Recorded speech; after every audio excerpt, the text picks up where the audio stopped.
In today's video, you will learn how to find your Instagram username. So hey, I am Sam and welcome to our channel How to Guide It. So if you want to find your Instagram username, you will have to open your Instagram application. Let me open. So my Instagram application is open. So if you look at the bottom right side, your profile picture is mentioned.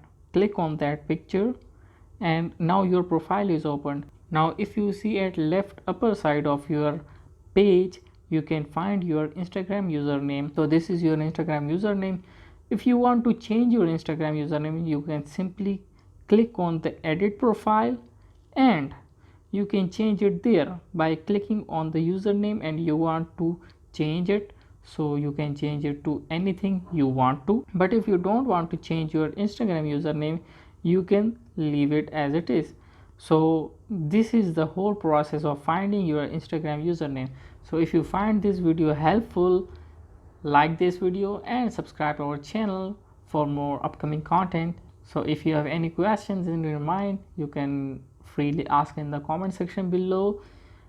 I will see you guys in the next video. Till then, good day.